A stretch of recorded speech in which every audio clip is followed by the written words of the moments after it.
এই যে একটু আগে এক ভাই বলছিল আপনি তো খানি না হুজুর, 1 চামচ কি 1.5 চামচ ভাত খাচ্ছেন, খানি না। তাই আমি বললাম যে আমি কম খাওয়া হুজুর, কারণ নবী সাল্লাল্লাহু আলাইহি ওয়াসাল্লাম কি শিখিয়েছেন? তিনি বলেছেন আমরা যা খাই না, তিনি নবী হওয়ার পরে মনে হয় সেটাও খেতে পারেন নাই। বিশ্বাস করছেন না? এরকম 3-3টা মাসের চাঁদ চলে যেত যে নবী সাল্লাল্লাহু আলাইহি ওয়াসাল্লামের বাসায় চুলাও জ্বলে নাই। আর আমাদের তো একবেলা যদি না খাই তাহলে আল্লাহর উপর কত শিকায়াত, কত অভিযোগ, তাই না ভাই? আচ্ছা, তারপরে তিনি বলছেন একজন ব্যক্তির এতটুকু খাওয়াই যথেষ্ট যে কোমর মেরুদণ্ড সোজা করতে পারে, আল্লাহর ইবাদত করতে পারে। আর যদি তোমাদের খেতেই হয় তাহলে পেটটাকে 3 ভাগ করে খাবে। কয় ভাগ? 1 ভাগ খাবার রাখবে, 1 ভাগ পানি খাবে, আর 1 ভাগ এই শ্বাস প্রশ্বাস চলাচলের জন্য ফাঁকা রাখবে। কয়জন এর উপর আমল করে দেখাতে পারে? কতজন মানুষ আছে? আর যারা একদম গোগ্রাসে খায় এদের ব্যাপারে কোরআনে এবং হাদিসে কিন্তু মারাত্মক কথা আছে। আল্লাহর নবী সাল্লাল্লাহু আলাইহি ওয়াসাল্লাম বলেছেন যে তোমরা খুব বেশি ঢেকুর তুলো না। কি করো না? একজন সাহাবী খুব ঢেকুর উঠাচ্ছে, সাহাবী না আসলে, উনি পাশ দিয়ে যাচ্ছিলেন, খাবার দাবার খেয়ে পাশ দিয়ে যাচ্ছিলেন।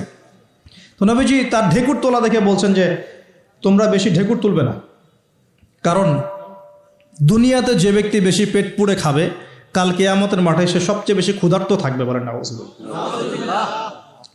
খাবেন আপনি, নিজের পেটটাকে 3 ভাগ করবেন, 1 ভাগ খাবার, 1 ভাগ কি পানি, আর 1 ভাগ শ্বাস প্রশ্বাসের জন্য ফাঁকা। আর এই ব্যাপারে একটা কথা বলে দেই, শেষ জামানায় কিন্তু খাবারগুলো সব করাপ্টেড হয়ে যাবে। কি হবে? খাবার ভেজাল হবে, ভেজাল।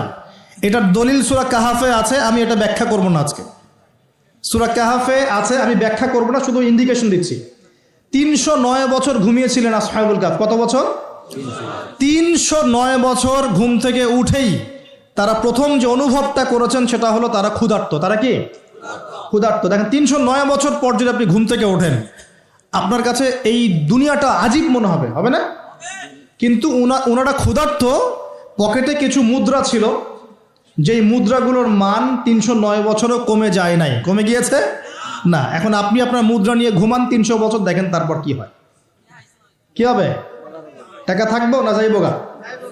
আচ্ছা, তারপরে শোনেন, এরপরে উঠেই তারা বলছে ফালিয়ানজুর আইয়ুহা আজকা তুআমা, এই মুদ্রাগুলো দিয়ে বাজারে কাউকে পাঠাও, তোমাদের 9 জন 10 জনের মধ্যে একজনকে বাজারে পাঠাও,